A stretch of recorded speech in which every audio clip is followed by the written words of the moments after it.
Hello বাগান প্রেমী বন্ধুরা, কেমন আছো সবাই? ভালো আছো তো সবাই? আজ আমি আমার বাগানের বইয়ের কুলের গাছ নিয়ে কথা বলবো। আমার বাগানে একটি ছোট্ট বইয়ের কুলের গাছ লাগিয়েছিলাম, ছোট্ট টবে। সেই গাছ বড় হতে আমি একটি বড় ড্রামে লাগিয়ে দিই। তারপর দেখি গাছে অজস্র ফুল এবং তারপর ফুল থেকে অনেকগুলি ফল ধরেছে। আমি সার বলতে বড় ড্রামে লাগানোর সময় মিশ্র জৈব সার দিয়ে লাগিয়েছিলাম, তাতে অনেকগুলি ফল ধরেছে।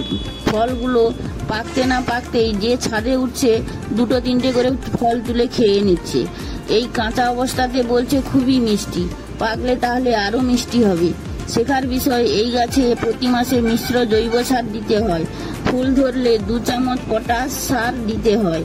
এই গাছে ফুল এলে কীটনাশক এবং ভিটামিন বলে একটি মিরাকুলান পাওয়া যায়, সেই মিরাকুলান স্প্রে করতে হয়। যখন গাছে পাতাগুলি ঝরে যায় তখন ডালগুলি কেটে দিলে কিছুদিন পর কচি ডাল বেরোবে, তা থেকে ফুল আসবে এবং ফল ধরবে। এই গাছে মিলিবাগ হয়, তা দূর করতে শ্যাম্পু জল স্প্রে করতে হয়। এইভাবে গাছটি যত্ন নিলে ছাদ বাগানে অনেকগুলি কুল খেতে পারবেন। আপনারাও তাহলে এই গাছ লাগান। আজ তাহলে চলি, থ্যাংক ইউ।